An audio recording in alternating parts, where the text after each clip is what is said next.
Olá, Fono, como você está? Então, o tema do episódio de hoje, desse quadro Trocas com a Mara, é a questão de variar os exercícios dentro da sua fonoterapia. Então, se você sente isso, que gostaria de variar mais os exercícios e não consegue, sente que tem falta de criatividade para pensar em exercícios novos, para planejar terapias mais diversificadas para os pacientes de voz, fica comigo até o final que eu vou falar bastante sobre isso nessa live de hoje, nesse vídeo de hoje aqui. Meu nome é Mara, para quem não me conhece, eu sou professora universitária do curso de fono, sou fonoaudióloga clínica e conduzo o perfil Trocas na Fono lá no Instagram, tem também esse canal aqui do YouTube, então se você está vendo pela primeira vez aí, já se inscreve no canal, já dá o seu like. E também, né, se você já se beneficiou em algum momento por outros vídeos ou até mesmo depois de ter assistido esse também, encaminha para outros colegas, compartilha, né, para que a gente possa sempre pensar em crescer em conjunto, tá?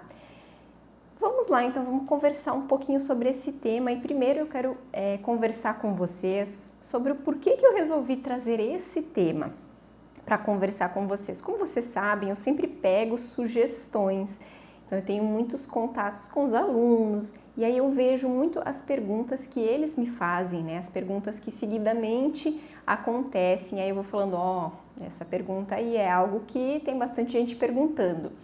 Nas conversas no direct, nas respostas na caixinha e mesmo conversando, porque assim como você também, eu imagino, né? Eu também tenho várias amigas fonos, a gente é muito assim, né? Na fonoaudiologia a gente sempre acaba se aproximando muito de pessoas da mesma profissão. E eu vejo que esse tema é um tema que bem recorrente está sendo falado assim como uma queixa, né? Eu não consigo diversificar os meus exercícios e até mesmo em posts, em anúncios que eu vejo no Instagram mesmo, assim, que eu acho que são cursos que nem são de fonos, são mais direcionados para um público de cantores, artistas, enfim, que é assim, não sei, X, 200 exercícios para melhorar a voz, sei lá, uma coisa assim que representa muito essa coisa de diversidade, de variar os exercícios. E a gente vai conversar sobre isso nesse vídeo. Também vou falar sobre a questão que muitos perguntam também, que tem muita relação com isso, que é assim, quando é o momento certo de variar o exercício, de mudar o exercício, de quanto em quanto tempo que eu preciso modificar o exercício com o meu paciente. Isso também é uma dúvida campeã, assim, em questão de audiência, em questão de número de vezes que ela é realizada para mim. Então tá, vamos falar sobre isso. Para começar, eu quero deixar para você, fono, uma pergunta no ar. O que é mais importante para você e para o seu paciente? O mais importante é ter uma grande variedade de exercícios, né? Variar intensamente os exercícios, ou ter resultados favoráveis ao final da terapia, ter resultados positivos. O que é mais importante? Nem sempre a gente tem que escolher uma coisa ou outra, claro, em muitos casos a gente vai precisar variar mais e a gente pode ter essa necessidade e a gente pode também ter resultados positivos. A questão é como que eu vou fazer essa variação, porque nem sempre só eu pegar e variar os exercícios, hoje eu vou fazer esse, semana que vem eu vou fazer outros, aí aquela lista não termina nunca, né? Então, assim, sempre pensar em exercícios novos, aí realmente a gente precisa ser uma caixinha de criatividade, tá? Então, eu vou desmistificar um pouquinho isso e vou explicar também para vocês por que eu penso que a gente não deve colocar como uma principal, como algo tão importante para nós, a questão de variar os exercícios. Eu penso que assim, quando a pessoa ela sente essa necessidade tão grande de variar os exercícios, Não é que ela queira variar, eu acho que muitas vezes ela não tem certeza se aquilo que ela fez com o paciente, se aquilo realmente é bom, se aquilo realmente é o melhor para ele. Talvez ela não tenha a noção exata assim, da fisiologia, do que acontece dentro lá da laringe, o que acontece de fisiológico quando ela faz esse exercício, tá? Ou talvez ela não esteja nem olhando realmente para o paciente, para o antes e o depois desse procedimento que ela escolheu. Então, às vezes, ela está mais pensando em variar do que realmente em analisar para olhar, para ver o que de fato funcionou. Tá? Então, temos que ter bastante cuidado para não colocar como importância principal a questão de variar. E assim, pacientes e pacientes, a gente sempre vai olhar para os pacientes primeiro. Claro que muitas vezes chegam pacientes para nós que são cantores ou artistas, atores, e às vezes eles já têm um conhecimento prévio. Para mim já aconteceu isso também, às vezes chega paciente inclusive que já veio de outro fono, então algumas pessoas poderiam ficar inseguras nessa situação e pensar, nossa, eu vou ter que pensar coisas diferentes, olha só. O paciente já fazia isso, já fazia o exercício de tubos, já fazia não sei o que vibrante, já fazia ficativo, já fazia isso, já fazia aquilo. Meu Deus, o que eu vou fazer? Tem que fazer coisa diferente, eu tenho que fazer coisa diferente. E eu não fico muito atucanada com isso, sabe? Eu prefiro, assim, procuro muito mais tentar fazer com que o paciente use aquele exercício ali para dar resultado. Por que eu digo para dar resultado? Porque às vezes não é porque ele fazia aquilo ali que ele está fazendo certo, gente. Às vezes ele vem, eu já fazia o exercício X, já fazia o tal. Então vamos ver, me mostra, deixa eu ver como é que tu estava fazendo. E aí ele faz errado. E aí claro que não vai adiantar. Então tá, vamos fazer um pequeno ajuste nesse exercício. Nós vamos mudar um pouquinho a forma de execução dele. Você vai fazer mais assim, mais assado. E aí você vai variando dentro do próprio exercício. Então não precisa ter 1000 ideias novas de fazer algum exercício diferente, algum exercício novo. Pega, né? Começa pegando o exercício que o paciente está fazendo e vai moldando esse exercício. Essa sempre é a minha preferência quando o paciente já estava fazendo, né, algum exercício, já estava fazendo fonoterapia antes ou já conhecia os exercícios, porque não é raro o paciente estar fazendo errado. Ele vinha fazendo errado. Tá? Então, a gente tem que até explicar isso para o paciente que não vai adiantar ele fazer errado. Se ele fizer errado em casa, ele vai ficar repetindo o exercício errado e isso vai gerar uma automatização de um padrão errado. Então, não é isso aí que importa. Tá? A gente tem que até passar isso para o paciente que não é tão importante para ele variar tanto assim o exercício. Ok, o paciente já estava fazendo um exercício, continua fazendo aquilo ali, ou é um paciente seu mesmo, né, que é novo, totalmente novo, você começou um exercício e aí vem a próxima, né? Quando eu devo então modificar esse exercício? E aí a gente tem que considerar assim várias questões em relação a isso de pensar de modificar o exercício ou não. Primeira coisa que eu considero, tá, gente? Eu sempre parto, assim, do pressuposto de que o paciente tem que fazer certo melhor do que fazer 500. Então, assim, em vez de começar dando 5 exercícios para ele, tenta dar menos. Isso varia de acordo com cada um.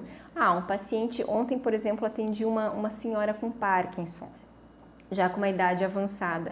O que eu passei para ela de exercícios? Eu passei 2 exercícios para ela ir fazendo, mas porque ela estava com a neta junto, que vai ser a pessoa que vai ficar com ela, vai ajudar.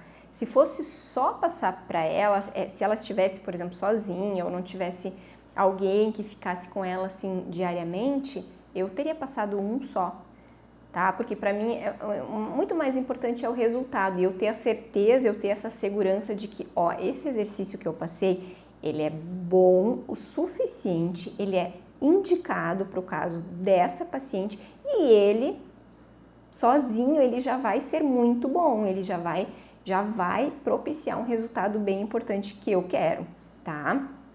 Então assim, Outra vez também eu atendi um paciente que ele mesmo dizia, apesar de ser jovem, ele dizia que ele tinha problema de memória. E realmente, às vezes, de uma sessão para outra, eu perguntava, fez o exercício X? Ah, como que era mesmo? Ou então ele mesmo fazia errado. Então, esse era um paciente também que eu deixava sempre 1 ou 2, tá? E aí, esses pacientes, assim, que têm essa dificuldade de memorização, também é bom cuidar para não mudar tantas vezes, tipo, uma semana faz um, na outra semana vai fazer outro, totalmente diferente. Cuidem, tá, gente? Porque às vezes a necessidade de mudar é mais nossa, né? O tédio, digamos assim, é mais nosso. E claro que tem aquela sensação, às vezes, que eu também já escutei, assim, mas tipo, o paciente, ele tá vindo na sessão, vai vir pela segunda vez, ele está pagando a sessão e eu vou fazer a mesma coisa. Vou fazer a mesma coisa que eu já fiz. Aí dá aquela sensação, poxa, mas aí o paciente nem precisava vir, podia ficar em casa fazendo. Mas a gente sabe que não é assim na realidade. A gente sabe que não é, gente. A gente tem muita coisa que a gente faz e que a gente tem que revisar. E aí uma outra coisa assim que é importante também é ir aumentando o grau de complexidade daquele exercício que está sendo feito. Eu não preciso variar totalmente do Sol para a Lua, mas eu posso, dentro daquilo ali que ele está fazendo, eu vou aumentando a complexidade, vou inserindo uma nova questão para ele pensar, para ele treinar, vou dificultando um pouco a exigência, vou aumentando a exigência em termos de coordenação pneumofonoarticulatória. Isso é muito melhor do que variar o exercício assim totalmente, pegar um novo na segunda sessão. Então, como assim? Deixa eu dar uns exemplos para vocês. Chega lá no início, você começa, trabalha um exercício junto com a respiração, ainda a respiração não está muito bem, aí pede para o paciente treinar em casa, aí na próxima semana a respiração já, o tipo respiratório já está ok. E aí a gente pode dificultar, não, vamos dizer assim, aumentar um pouquinho a exigência em termos de respiração, começar a trabalhar junto naquele exercício algum tipo de contração abdominal ou alguma variação dentro realmente da coordenação respiratória. Né? A própria estabilidade da emissão, começar a pedir para o paciente ter mais cuidado para que ele fique com a voz mais estável, para que ele não fique oscilando aquela emissão daquele exercício, para que ele tente. E a gente pode também variar o exercício. Não, ele já está muito bem, está perfeito. Então, a gente pode variar, podemos pegar aquele mesmo exercício que ele estava fazendo e fazer, por exemplo, escalas musicais, fazer o mesmo exercício e juntar, por exemplo, com outro, fazer escalas musicais, ou então transformar aquele exercício num exercício onde ele está fazendo articulação, onde ele está falando algumas palavras, ou terminar o exercício falando uma letra, falando uma palavra, falando frases, enfim, a gente pode variar. Por exemplo, vou dar um exemplo para vocês, deixa eu pensar. Por exemplo, o M, né, que é um exercício aí bem comum. Então, o paciente está lá fazendo, né? E aí, na próxima sessão, em vez de eu trocar totalmente, eu posso inserir uma vogal no final,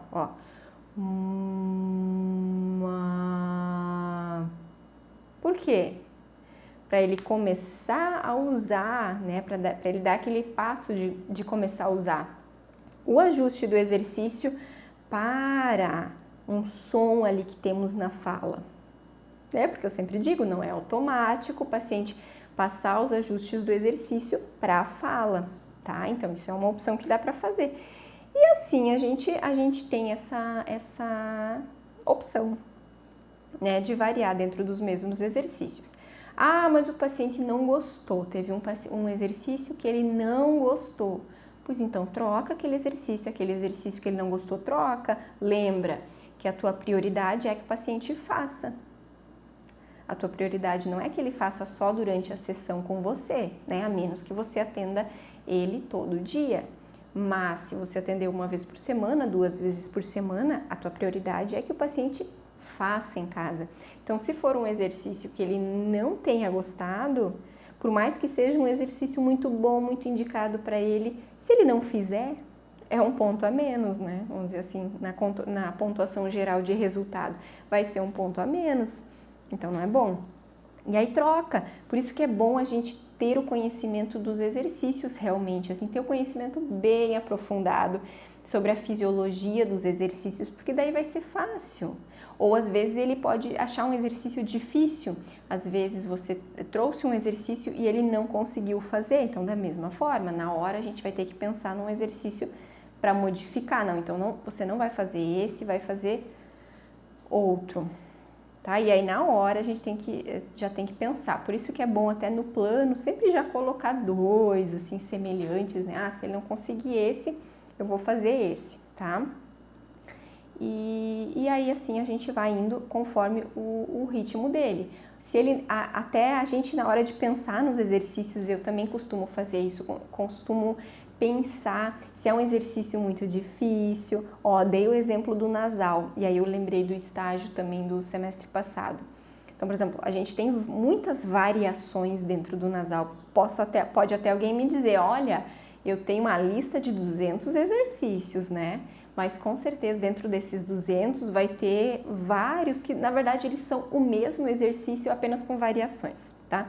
O nasal, por exemplo, ele tem inúmeras variações que têm objetivos semelhantes, dependendo das variações, ela vai puxar mais para um lado, mais para outro, mas, por exemplo, o nasal a gente tem a própria emissão do M, o N, né?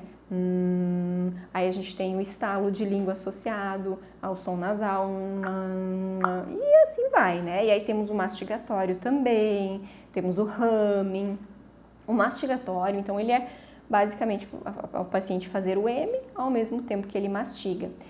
E ele é um exercício também muito bom para várias, né, para várias questões aí que a gente pode ter. E eu lembro, assim, de algumas alunas que traziam no plano, professora, vou começar com esse mastigatório. E eu já falava assim, eu acho que ele é um pouquinho difícil para começar. Professora, será? Mas parece tão fácil. Sim, pra gente.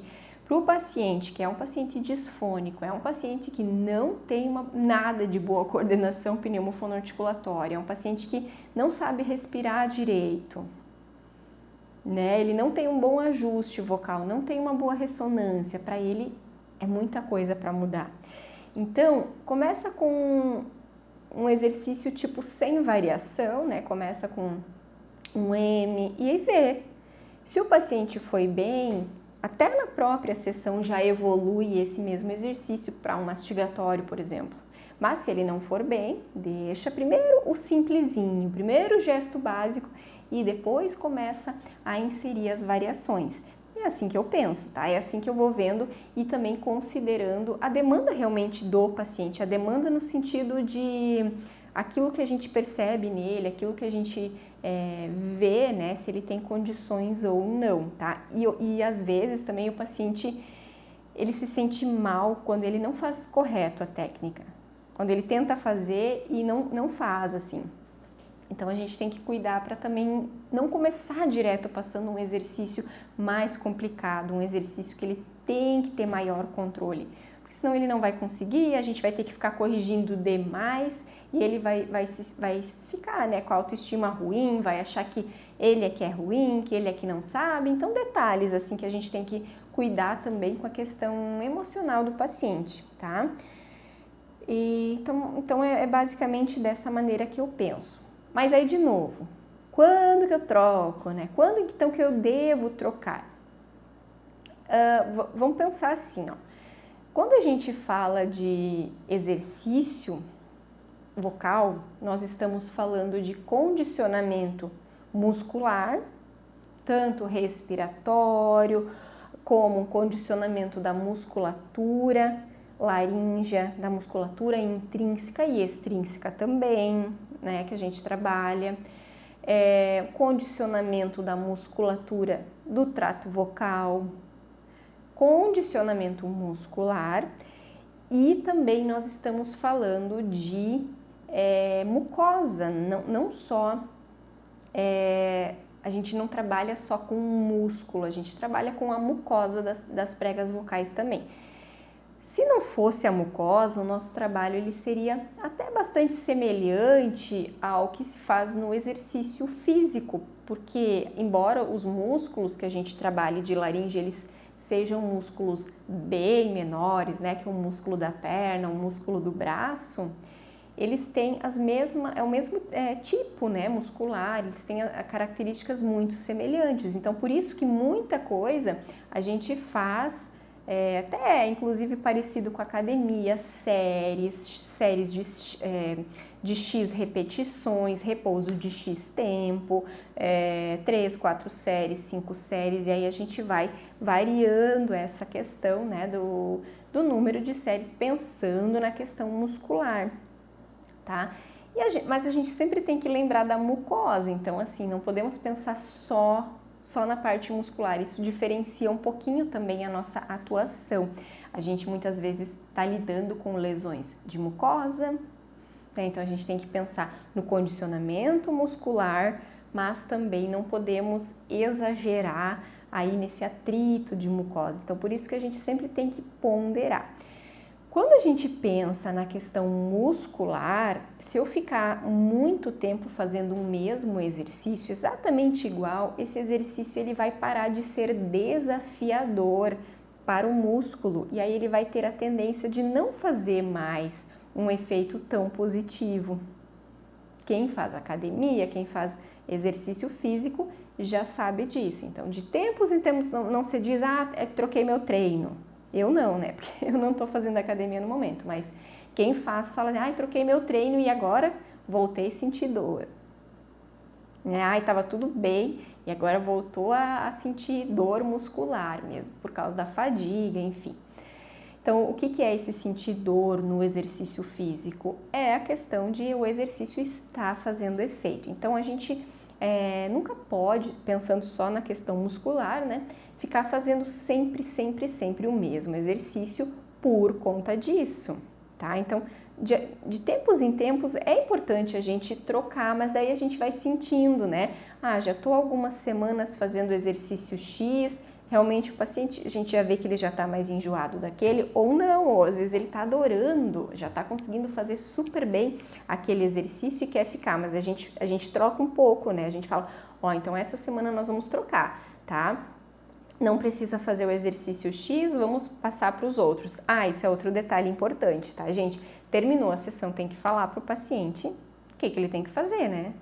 Aí fez 5 exercícios, testou alguns ali durante a sessão, tem que falar para ele. Já aconteceu para mim, inclusive, assim, de eu estar testando algum exercício, não deu certo, não fiz, treinei outro com o paciente e na próxima sessão ele me disse, eu fiz aquele que eu não estava conseguindo, fiz. Não era para ele ter feito, só que falha minha, eu que não falei, você não faz aquele ali que não deu ainda, não faz, tá? Não precisa fazer, mas o paciente achou que ele deveria fazer aquele, porque aquele era bom, né? Eu não falei que não era para ele fazer, então ele acabou fazendo. Então, assim, a gente sempre tem que dizer para ele o que é para ele fazer e o que é para ele não fazer, tá? Então, a gente tem que pensar nessa questão, assim, de tempos em tempos realmente. Trocar o exercício. Quando o paciente faz fonoterapia há muito tempo, que é o caso mais de quem está aperfeiçoando a voz ou quem está fazendo mais por uma questão de manutenção, que são cantores daí, né? Porque geralmente os demais eles não ficam tanto tempo. O paciente com disfonia funcional, né, o órgão funcional, ele vai ficar um período até ele atingir a melhor voz possível ou a voz normal, e aí ele vai receber alta, ele não vai ficar, né, muito tempo, a menos que queira, né? Tem alguns até que gostam de ficar sob esse cuidado, mas geralmente são profissionais de alta performance, né? Cantores, enfim, que precisam estar meio que sempre ali em acompanhamento com algum profissional fonoaudiólogo. Esses é importante a gente daí pensar nessa variação, né? Variar um pouquinho, de uma semana para outra trocar um exercício X pelo exercício Z, né? Enfim, X que eu digo, não estou falando necessariamente dos fricativos, estou dizendo um exercício, né, por outro, tá? E aí a gente falou de trocar o exercício, quando trocar. Para a gente ter essa segurança e a certeza de saber quando trocar, vem uma coisa antes, na verdade, que é saber o número de séries correto que o paciente tem que fazer, o número de repetições ou, né, posso dizer isso de uma outra maneira semelhante, quanto tempo que o paciente tem que fazer o exercício diariamente, né? Essa é outra dúvida que surge muito. Então, dentro da, sabe, essa questão eu preciso variar o exercício, ela traz muita coisa por trás, né? Vem muito essa insegurança de quanto tempo, afinal, que eu preciso fazer o meu exercício. Ah, Mara, você falou de observar o exercício para ver se ele dá resultado. Eu preciso observar o exercício que eu indiquei para saber se ele dá resultado. Mas como que ele vai dar um resultado? Depois de quanto tempo? Tudo isso a gente tem que analisar sempre conforme toda avaliação, conforme a patologia que o paciente tem, conforme a demanda dele. Por exemplo, pega um paciente lá que, sei lá, eu venho na cabeça às vezes professor, né, que é uma profissão aí que fala muito. E aí, claro, depende da atuação dele, pode ser educação infantil, superior, mas faz de conta aí um professor de educação física que não pode usar microfone ou não usa microfone nas suas aulas e que grita muito e que precisa falar sempre muito alto e muito ao longo do dia inteiro. O que a gente tem que pensar nesse caso aí? Gente, vamos pensar sempre assim, ó, musculatura, né? Quando o paciente vai falar, ele vai ter uma contração muscular, certo? Quando ele vai falar forte, vai gritar, ele vai ter uma contração mais forte ainda, tipo o peso de academia. Às vezes eu comparo esse aumento de intensidade com o peso de academia. Então vamos pensar numa academia, tá? Quem lembra aí, né, a última vez que fez algum exercício, pensa aí, eu fazer, por exemplo, esse movimento do braço, quantas vezes que eu consigo fazer? Posso fazer várias, né? Agora, se eu tiver um peso de 5 quilos na mão, não vai ser tantas assim. E se eu tiver um peso de 10 quilos na mão, eu vou ter que fazer menos ainda, porque daí eu vou cansar muito mais rápido. Então, a gente tem que considerar, a gente sempre, quando a gente pensa na quantidade, né, de repetições, na quantidade de tempo que eu vou prescrever para o meu paciente fazer, eu tenho que pensar nisso aí. Qual é a carga que o paciente está fazendo? Tanto do exercício como da atividade dele no dia a dia. Então, se esse professor de educação física, se ele grita muito, se ele fala alto demais, primeiramente a gente tem que pensar em ajustar essa rotina dele, em ajustar esse uso vocal aí durante o trabalho dele, senão não adianta ficar fazendo exercício de aquecimento, porque senão esse exercício ele vai contabilizar para a fadiga, ele vai contabilizar também para o tempo até o paciente chegar em fadiga, entenderam? E aí não adianta, então a gente tem que pensar em reduzir um pouco essa carga, né, durante o trabalho dele, com algumas estratégias que a gente usa, orientações, tentativas de ajustes, enfim, e aí, né, aí sim fazer o exercício. Mas aí tudo depende também da demanda dele. Outro exemplo, um cantor, por exemplo, o cantor, ele vai fazer o número de repetições aí dependendo do dia. Se é um dia de apresentação, se ele tem uma apresentação naquele dia, aí ele não vai ficar fazendo o dia inteiro de exercícios, entenderam? Aí ele precisa, tipo assim, reservar, vai fazer o aquecimento, claro, dentro do tempo que a gente solicitar, mas ele não vai gastar, né? Não vai gastar aí a força muscular dele, né? Durante o dia e chegar na hora da apresentação e entrar em fadiga. A gente não quer isso aí. Então, a gente tem que ponderar, a gente vai ter variações dentro desse número de repetições que a gente tiver. Dependendo do dia, dependendo da atividade dele, tá? Então, a gente vai considerar o paciente, vai considerar a patologia que ele tem de novo, voltando. Às vezes é um paciente com uma questão neurológica, aí temos que pensar se repetir demais o exercício, isso também não está contribuindo para acelerar mais ainda esse processo de doença, como muitas vezes pode ser o caso da esclerose lateral amiotrófica, né? Então, quanto mais repetições eu fizer, mais eu vou estar acelerando a evolução da doença. Então cuidado, né? A gente tem que cuidar essa questão realmente para não favorecer assim a fadiga no paciente. Ou então, aí outro caso totalmente diferente, né? Uma paralisia de prega vocal, e aí é totalmente diferente daí o raciocínio que a gente tem que ter, porque daí a gente quer, né? A gente quer ou melhorar esse fechamento glótico, tentar compensar com a prega vocal boa, ou muitas vezes até estimular essa prega vocal que está paralisada a voltar a mobilizar. Tá? Então, varia bastante essa questão conforme o nosso paciente, e conforme o tempo que ele tem também, né, para fazer o exercício, ajustar dentro da rotina. Não adianta a gente querer ser utópicos e falar para o paciente, por exemplo, fazer 30 minutos por dia. Ó, faz igual na sessão, faz 40 minutos por dia o teu exercício. É muito difícil, tá, gente? É muito difícil o paciente ter tempo para fazer tanto tempo assim durante todos os dias, tá? Então é isso, pessoal. Espero que você tenha gostado, espero que esse vídeo tenha contribuído para melhora aí na sua autoestima, na sua segurança em pensar nessa questão de quando variar o exercício, preciso variar o exercício, quando é o momento de mudar. Espero que isso tenha agregado no seu raciocínio clínico. E se agregou, encaminha também esse vídeo, compartilha aí nos grupos de fonos, compartilha com os amigos, as amigas da fono também, tá bom? Até o próximo vídeo.